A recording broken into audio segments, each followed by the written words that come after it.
All right, folks. I want to do a maybe a little more fun topic before we jump back into some more collections and maps stuff. I want to do a little bit of image processing, and here at Wentworth we have a full image processing class that you could take later on, usually junior or senior level.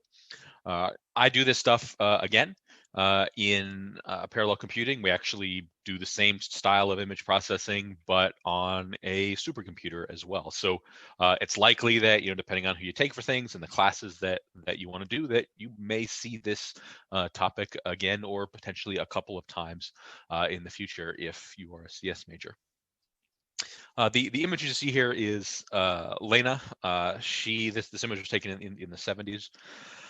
It's a very sort of standard image in sort of the image processing field. So if you do take image processing in the future, or that's something that you want to mess around with a little bit more, you will probably see this image sort of around in different contexts. So for the lecture, we're just going to do some very basic image processing stuff. So we're going to do like a very easy one, and then we'll do something that's a little bit more complicated. This obviously is a huge field. So we're essentially just going to do like a linear filtering process. There's lots and lots more stuff out there image processing wise. To make this a bit easier, I have put a couple of functions, so essentially a class that has a couple functions, and a Lena image on Blackboard for you, along with the PDF of this lecture. So you can basically just use that code that I give you, and you can supply your own image, or you can use the Lena image that I put up. So I'll talk about that code here in just a second. It's just a class with a couple of static functions. So it makes it easy to read in an image and then to write an image back out. It does use JavaFX. So the code that you're going to need for the lecture today is just a basic sort of blank JavaFX project, plus that file that I put on Blackboard, and of course an image as well. So when it comes to thinking about an image, when you think of some sort of camera or something, your image is basically projected onto a bunch of pixels. Light hits those pixels and they get a particular sort of brightness. I want to mainly think about grayscale images, so we don't have to think about sort of color and different channels and that sort of thing. So I mainly just want to think about grayscale images. So where something is lighter, for instance, you're going to get a brighter pixel. So the value of that pixel in terms of its sort of numerical value will be larger. A darker pixel will have a smaller numerical value. So think of it as the sort of word you could use for this is sort of a discretized sort of image here. So you're taking a picture of something, depending on what it is, it'll sort of have whatever shape and brightness it has. It'll go through your lenses or whatever imaging system you've got, and then it hits your sensor. And your sensor is going to pick up those various bright spots and dark spots, and you'll get this output sort of digitized or discretized image of just your individual pixels. Now, hopefully this sort of looks familiar. We have a bunch of blocks, a bunch of squares, and each one has a particular value. That should sound a lot like a matrix. So thinking about a grayscale image, 0 would be black, 255 is white, and if we take this little image that we have here and we put the numerical values to it, we would get this matrix. The nice thing is computers know how to do stuff with matrices. They're very efficient at it, and as you sort of learn some algorithms in the future, you'll be able to write some very cool algorithms that mess around with matrices. So in the end, an image in the computer is just a matrix that we mess around with. That's all it is. You can sort of think of it, if you want to sort of more of a math type sort of framework, you can think of it as a function. I send in an X and a Y pixel, so a row and a column, and I get out different intensities based on which X and Y I put in there. So the sort of whiter areas are going to be sort of taller, larger, if we sort of draw this in more of a 3D way. So we have our X and Y, and we have the height of each sort of individual X and Y position is the actual value. So the white parts would be 255, the black parts would be 0. So this is the sort of map you would get if you took our sort of Terminator picture here and turned it into this sort of 3D view.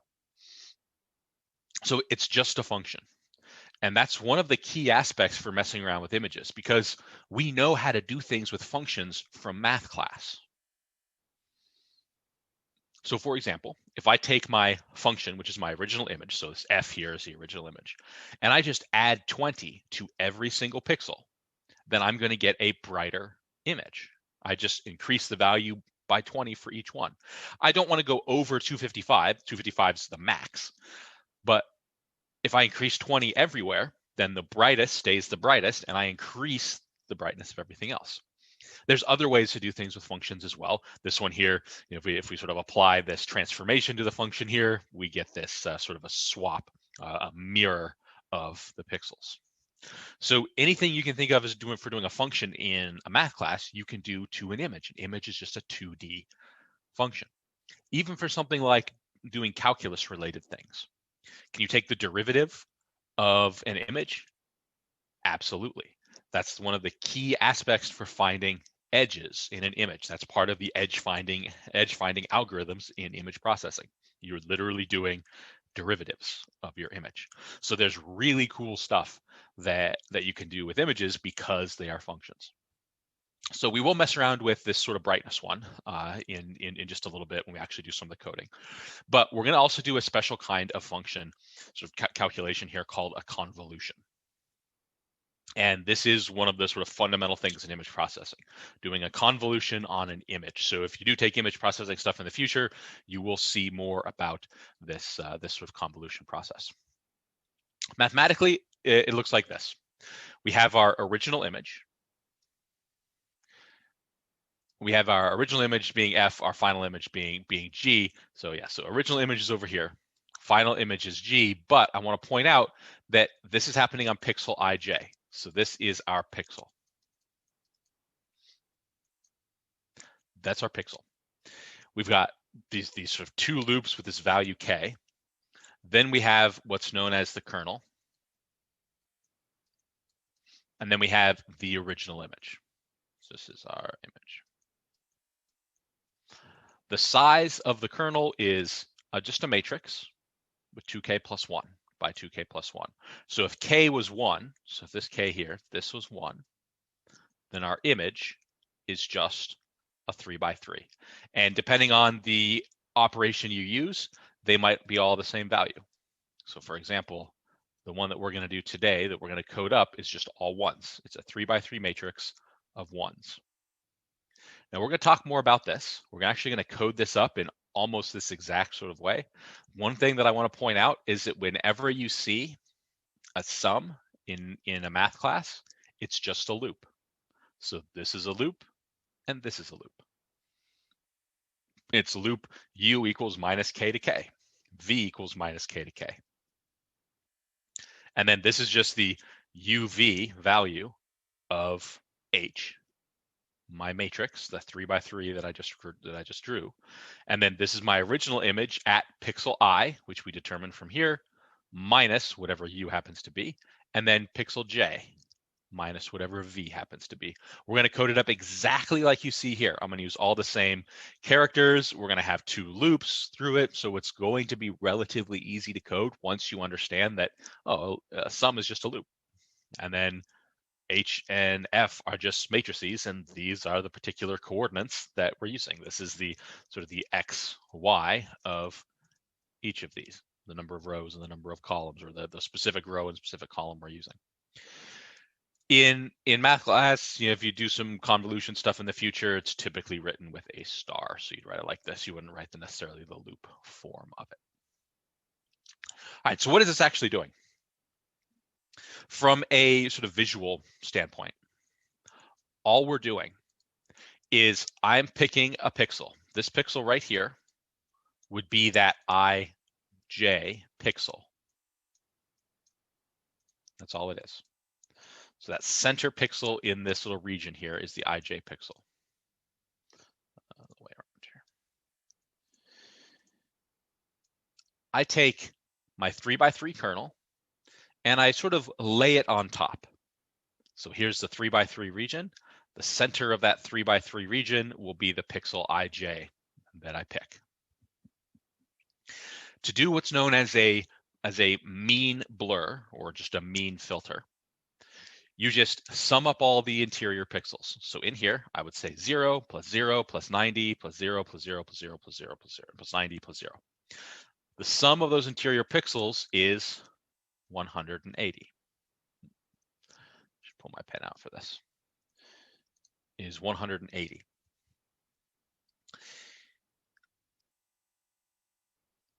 Then I divide by the size of the kernel. Or how big is the kernel? It's 9 total elements. So what's the resulting pixel?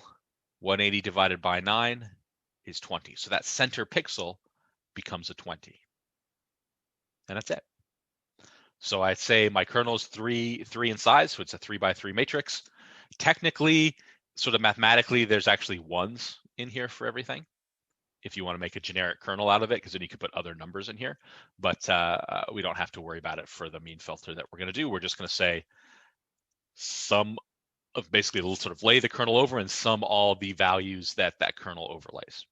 So we got the 180 divided by 9 gives us a 20.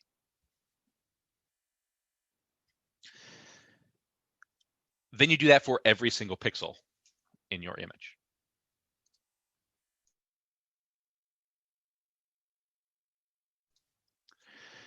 When we code this up, there's sort of two aspects to it. There's picking your pixel, and then there's doing this summation. Each of those is going to need some loops. So I'm going to break it up into sort of a couple of different pieces as we go through and do the actual coding for this convolution. But in the end, this should be relatively sort of obvious once we write it out. Relatively obvious sort of why it's working the same way. If we took this image F and we did this to every single pixel, we would get something that looks like this, which is something that's going to look blurred. So we'll see that with Lena when we use Lena a little bit later. All right, so that 3 by 3 kernel that I mentioned, if you put different values in there, you get different results. So for this one, if I had sort of all zeros around the outside and then a 1 in the center, I get the identical image back. This is because when you overlay your kernel, you're going to take 0 and you're going to multiply that by the pixel value that's behind it. So if I go back one slide, if this was all ones, then I would say 1 times 0 is 0, plus 1 times 0, another 0, plus 1 times 90, plus 1 times 0, 1 times 0, 1 times 0, 1 times 0, 1 times 90, 1 times 0. That's why I got the 180. So the mean filter is all ones. To get back the original image, you just put a 1 in the center and then zeros all around. And that's it. You can actually shift images this way as well. You can apply convolution to an image, and instead of using the center pixel as a 1, you move it to one of the sides or the corners, and you will shift the image by 1 pixel or more than 1 pixel if you have a larger kernel. Here's that blur that I talked about. All ones. You apply all ones, and then you have to do that division. Remember in the example, we divide by the size of the kernel. That's exactly what's happening here. That's the division. That's the 1/9 that you end up doing at the end. So that will blur. There's ways to sharpen as well. So notice here we have one that just multiplies the center pixel by 2, and then it subtracts a blur, and that will actually sharpen the image. So if you're in Photoshop or something and you want to sharpen an image, this is one of the possibilities, depending on the sharpening filter you use. This is one of the types of sharpening filters that exists. There's other more complicated ones as well. If you've seen Gaussian blur in an image processing application, this is what it uses. And it's a little more complicated. It uses an equation to come up with that matrix for the filter. It's not just all ones or a couple values that are different. It's an equation that comes up with it. And then you change a particular value, that's sigma in this case, and you get more or less blur depending on what this value of sigma happens to be. If you look at the equation, sigma shows up here and sigma shows up here.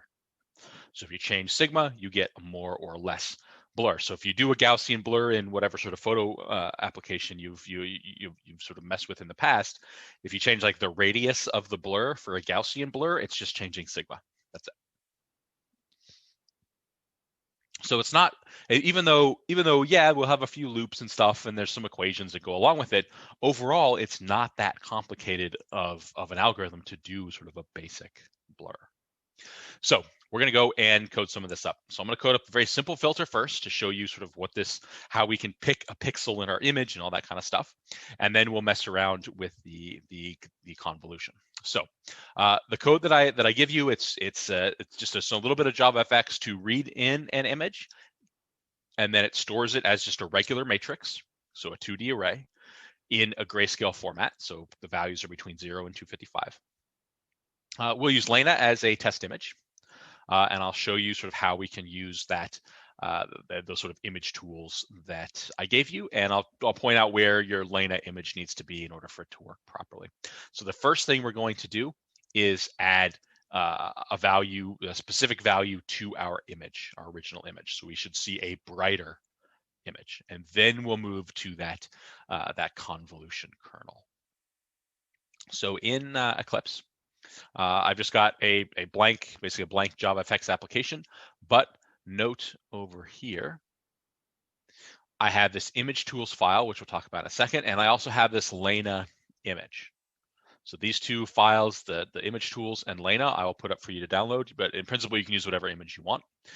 The Lena image needs to be in the source folder, directly in the source folder.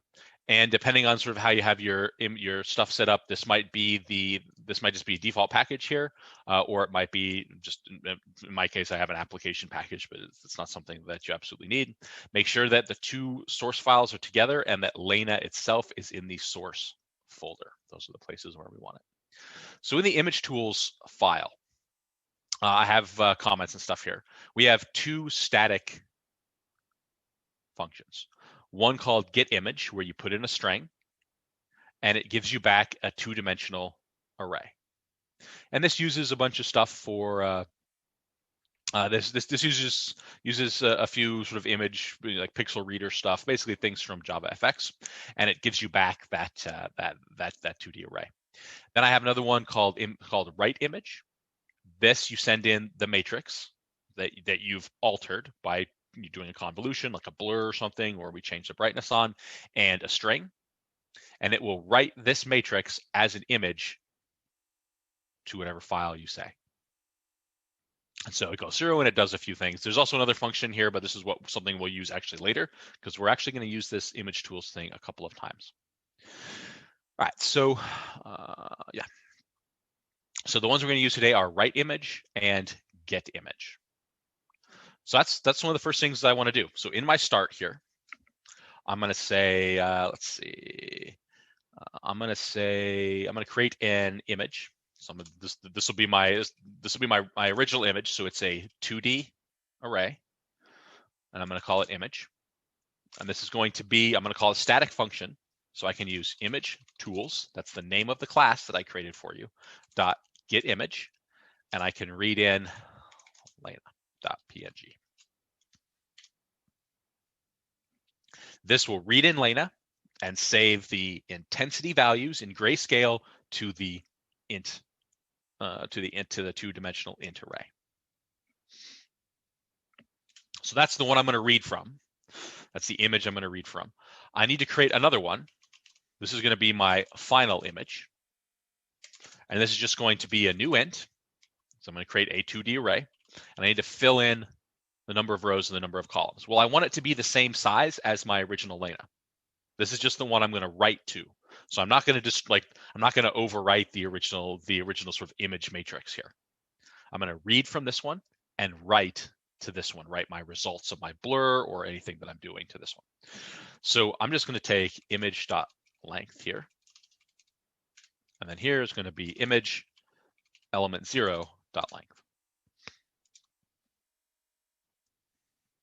So this is just grabbing me the number of rows and then the number of columns in row 0. But all the rows should have the same number of columns because there's not some sort of weird jagged sort of image. All right, so let's go through every single pixel.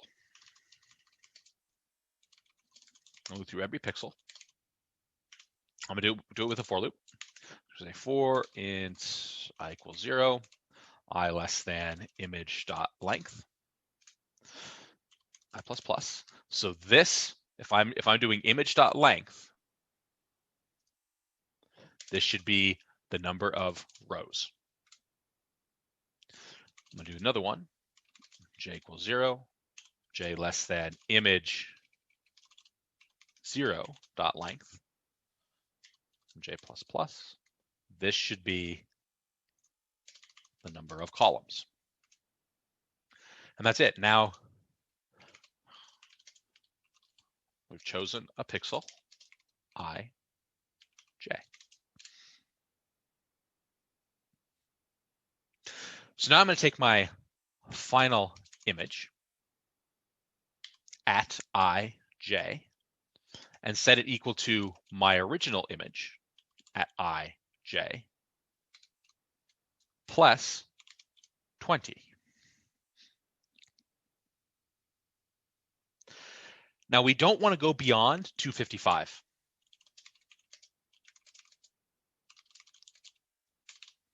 In any individual pixel. So we don't want to go over 255 in any pixel. So I'm going to write an if statement here that if the final image ij, if that's greater than 255, so in other words, if we've gone over the sort of most white we can get, then I'm just going to change the final image ij equal 255. So if we've gone over 255, then just set it to 255. So think about what this is doing. Make sure you sort of understand what this is doing.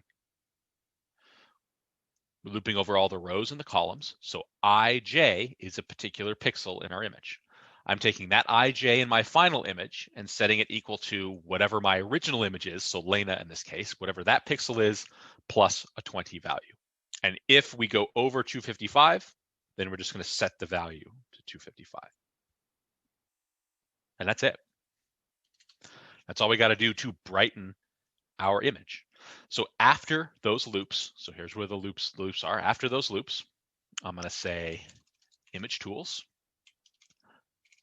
dot write image. Get image, we want write image. And I'm going to send in my final image as the matrix, and for my string, this is just going to be what I want to call it. So let's just call it bright Lena.png.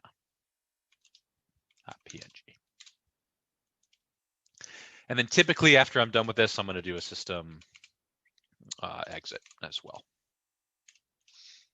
so that it will guarantee to exit after it's done with all the image processing stuff. And that's it. That's the way we're going to make this image brighter. So if I run this, it should take just a moment, and it's done. And then what you should see in your package explorer is you should see bright Lena show up as in the project.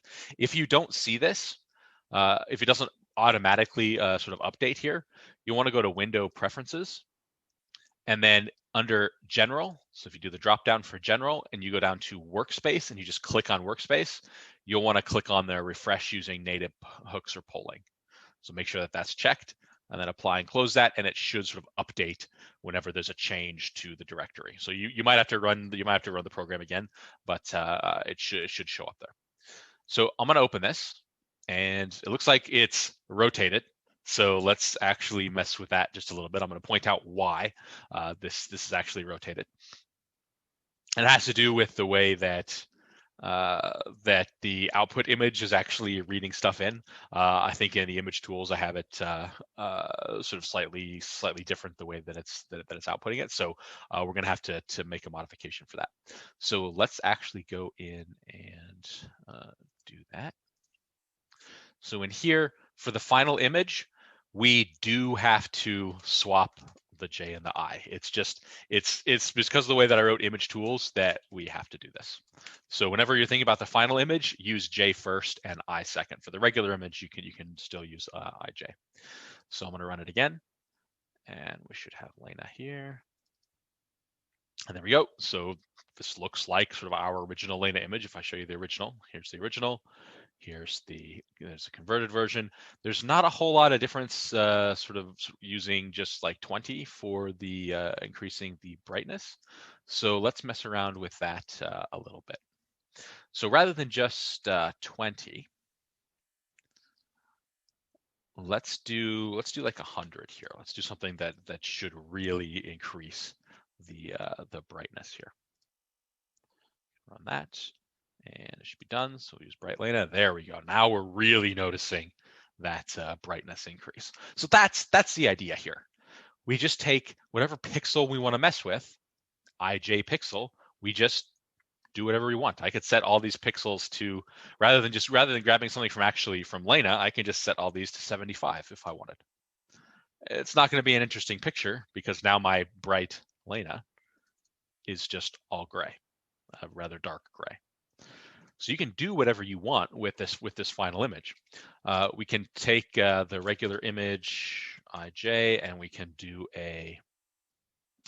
we can subtract values off of it. So maybe if I subtract 50, we're going to see a darker Lena image. Oh yes. So this is what happens if you go beyond 0 or 255. So in this case, I had a pixel that was -8, and so it didn't write the image properly. So if I want to go negative with this, then I also need to check final image ji. If that is less than 0, then we're going to say final image ji is equal to 0. Because I had to check the top end, and I should check the bottom end as well. This time I'm subtracting, so I should definitely check the bottom end. Now everything went fine, and I can check my bright Lena. There we go. Now she is darker. So that's the idea for some simple sort of processing stuff. If you go into Photoshop and you change a brightness slider for your image, this is all that it's doing. That slider determines what the value is for you to change the brightness. That's it. That's all it's doing. So let's do that little bit more complicated one. Let's do the actual convolution itself. Most of the code is going to be the same here. We're going to get rid of the stuff in here. So I'm going to do this, and I'm going to maybe I'll keep this as bright Lena, but it's still this. We still choose a pixel. So if I go back to the slides, we still choose a pixel because that becomes, in our little image back here, that chosen pixel is this center one. And then we have to look around that center pixel to add up all the values. So that ij is that center pixel. In the equation, it's this pixel. So once we've chosen a pixel, then we do these other sums. And so that's what we're going to code up right now. So the next piece here, we're going to try the convolution kernel. We're going to have to think about a few things. How do we handle the edges? Because if we need to pick a center pixel and then look around that pixel, what happens if that pixel's on the edge? What do we do? How do we look off of the actual edge of the matrix? That's something we got to think about. What does changing the kernel size do? That k value in the equation. So I'm going to go back to that equation slide here in just a moment. And then maybe how would we deal with color? We're not going to deal with color today, but you could probably think of a way to deal with color if you start looking at how color matrices or how color images are stored and how they're created. They're just created from 3 different channels, a red, a blue, and a green. So if you wanted to blur a color image, maybe you could just blur the red, the blue, and the green. Blur them all the same way, and then you've now blurred your color image. So there's different things that you can think about with sort of related to these images. So let's go back to the equation. And we're going to talk through coding up this. So I need this value k. This is basically it's a constant. It's related to the size of our kernel. So if we pick a k of 1, then our kernel will be 3 by 3. If we pick a k of 2, it'll be 5 by 5, and so on. It's always going to be an odd numbered size kernel because we have to have a center pixel. If our kernel was 4 by 4, there is no exact center of that for an individual pixel. So we always need for them to be odd. But k can be whatever value you want. You pick 1, 2, 3, 4, whatever. This sort of 2k plus 1 thing here guarantees that our size is going to be odd. So back in here, I'm going to create that one sort of extra variable. I'm going to create k, and I'm going to make k just equal 1. So this right here gives a 3 by 3. So 9 total size. And I'm going to make that a variable as well. I'm going to create kernel size. This is going to be, it's 3 by 3, 9, so it's just these two values multiplied. So it's going to be 2 times k plus 1 times 2 times k plus 1. So if we pick k equals 1, kernel size is 9, 3 times 3. So that's something that we're going to need later on because we divide by the kernel size once we're done. So this is a value that we do need. All right, we also need a value in here. Let's call this an int. So I'm going to create an int called sum, and I'm going to set it to 0. This is because we are doing a sum. We have those two summations, so I do need a value here that I'm going to sort of store as we go along. And we've done the sum stuff before. We've done the sum sort of things before where we create a sum, we have a loop, and then we sort of sum in that loop, and then we have the result at the end. That's basically exactly what we're doing here. All right, so we have our pixel ij. So think of this as sort of a separate piece. Looping through every pixel is just a separate thing. Now we're going to have the two sum loops from the convolution. So I'm going to start with 4, and I'm going to say for integer u, this is our u loop, equals, from the equation, what does it equal? Well, it starts at negative k and goes to positive k. So let's literally write that in. Minus k to u less than or equal to k. We want the equal to there because u is going to go negative k to positive k. So if k was 1, we should do negative 1, 0, and 1. That should be our 3 values. And then we'll say u plus plus. And then we'll do the same thing for v. V equals minus k, v less than or equal to k, v plus plus.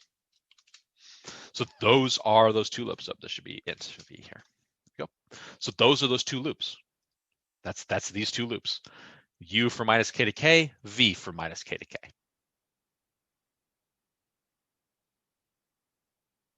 Now, because our sort of kernel is the blur kernel where it's just all ones here, we just have to add everything up. So we're literally going to do this piece here. Sum of all the interior pixels in my original image divided by the size of the kernel. So up here, I basically just need this.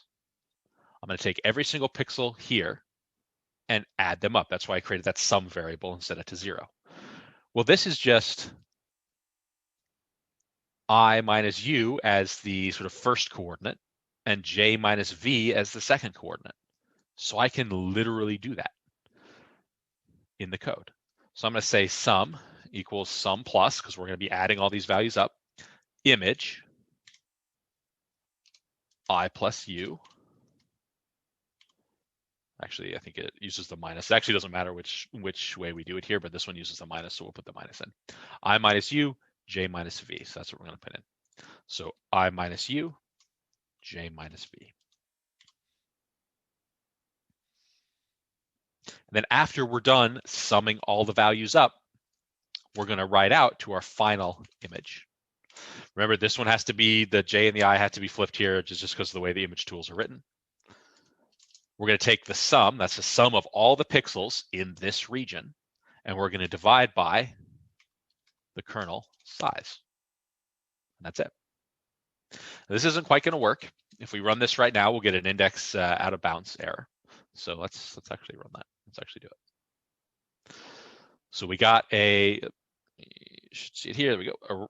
Array index out of bounds exceptions. Index -1 out of bounds for length 512. So I tried to use an index of -1 in here. Why might that be? Well, if I was 0 and j was 0, and I go u equals minus k to k, then at some point in here, I'm going to have a -1. If u equals k and I is 0, then I'm going to have 0 minus 1, and that gives me a -1 index. So I can't do that. That would be going off the edge of the matrix. I don't want to do that. So we need to have a couple of statements here. If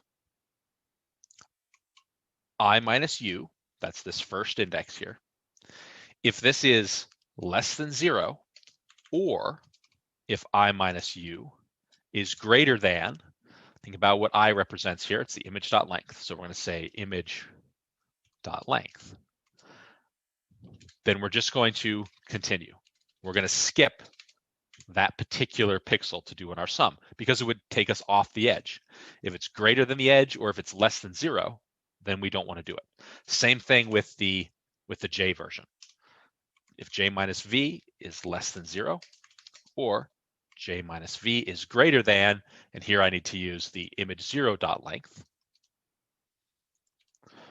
Then we want to do the same thing. We want to continue. We want to skip, basically move to the next iteration of our loop. Now we should be able to run it with, okay, let's see, did we get, yes, this should be, yeah, this should be greater than or equal to, because we don't want to go to the length either. We want to be 1 minus the length. So there's two ways to write this. We could do less, we could do is if I minus U is greater than or equal to the length, we don't want to do it, or we could just not use the equals and put a -1 here. So either way will work. It's up to you. I'm going to use the greater than or equal to here. So we know we cannot be greater than or equal to the length because that index doesn't exist. So now we should get something here that's going to run. And we should have a blurred Lena? Not quite. This kernel is actually quite small.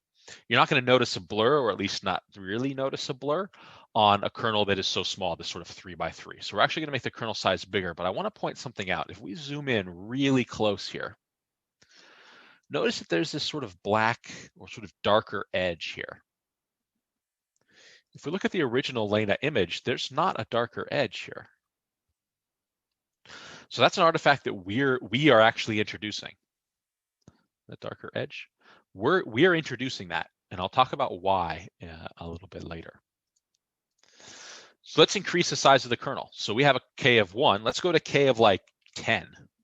So what's that? That's a 10 by, that's going to be a, 10 is large. That's going to be a 21 by 21 array. And then of course, 21 squared for the number for the size. So yeah, so it's going to be a 21 by 21 kernel. Let's see what that one looks like. It's going to take longer to calculate.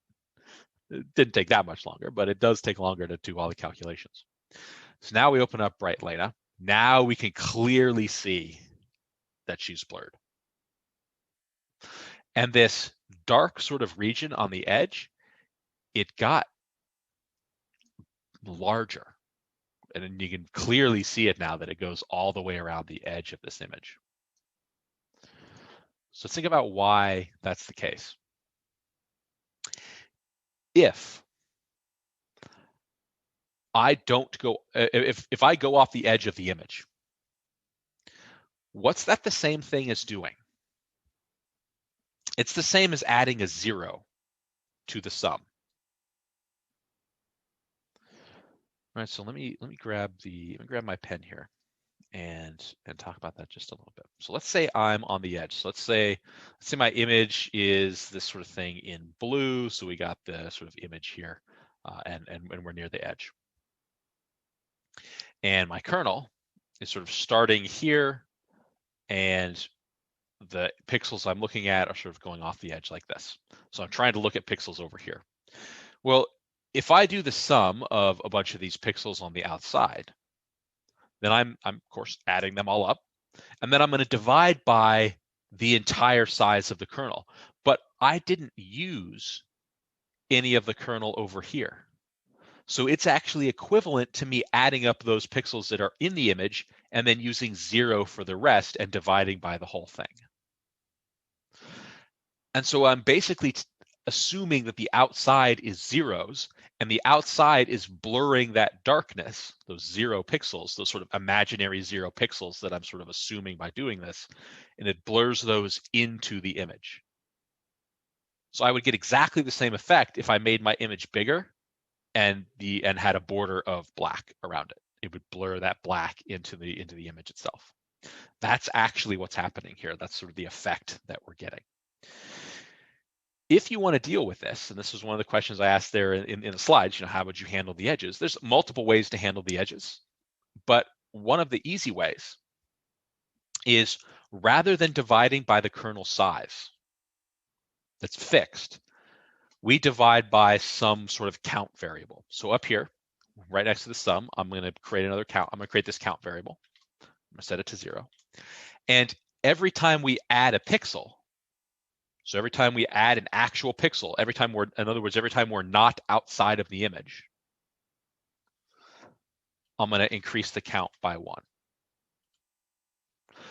So if my kernel is 3 by 3, and I only use 6 of the pixels, then I'm only going to divide by 6. Let's say 3 of the pixels are outside the edge of the image. Then instead of dividing by 9, I'm going to divide by 6. And what you'll see when we run this, and then we view here, you'll see that that edge, that dark edge, is now gone. Because I'm not including those pixels that I've sort of blurred in from the outside before. I'm not sort of including those anymore in the division that I do in that sort of count variable.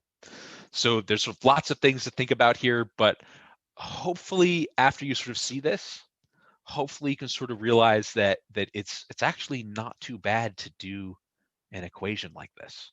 If you see a sum, it's just a loop, and it gives you all the information about it. It gives you the start, the end, even the variable names, and there's just 2 of them. There's 2 of them in a row.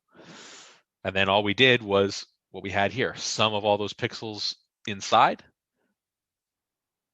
which is just this guy from the equation here. And then at the end, we did our division by the size of the kernel, or more specifically, division by the number of pixels we actually summed to make it look, to get rid of that sort of dark edge around it. So we'll talk more about stuff like this in the future. I have a little bit more sort of image stuff that we're going to mess around with, but in the end, this isn't that complicated. Yes, it's got sort of 4 loops in here, but 2 loops are just picking a pixel. The other 2 loops are just the sums from the equation, and then the rest of it is just thinking about, let's not go outside of the image for our loop, and then add up the pixels, and then increase the count for every pixel we add. And then at the end, do the sum divided by count, and then we're done. So there's not a whole lot going on here, but it's very powerful. You can make some really cool kernel stuff with this that does some cool stuff. I've had students mess around with kernels in the past that preserve the edges, but blur in the interior part. So it doesn't blur the edges out is one of the important things. So what you get is sort of this watercolor style where the inside is the sort of edges between colors are crisp, but the insides are all sort of more blurred. So it's this cool sort of watercolor effect. It's a much more complicated kernel, no doubt, but you can get some really cool stuff, and it just sort of all starts with this style of code. All right, so that's all I wanted to cover in this lecture. You can do some really neat things with the information that you have now. That's sort of one of the points that I want to try to make. We'll talk about PA4C. We'll talk about that in the next lecture, where we'll do some more collections and maps. So we're going to talk a little bit more about some of that data structure stuff. Remember that PA4 is due on this upcoming Friday as well. So that is it for now. When we come back to some of the image tool stuff, we're actually going to create a fractal and write out a fractal image using it. So hopefully that'll be kind of cool too. But I wanted to throw in a couple of these sort of maybe more interesting lectures in between some of the ones that maybe are not as interesting, so that you can sort of see some of the things that you can actually do right now in sort of something that is maybe sort of more appropriate to final project related stuff, or to something that you might sort of be interested in. So I will see you guys in the next lecture.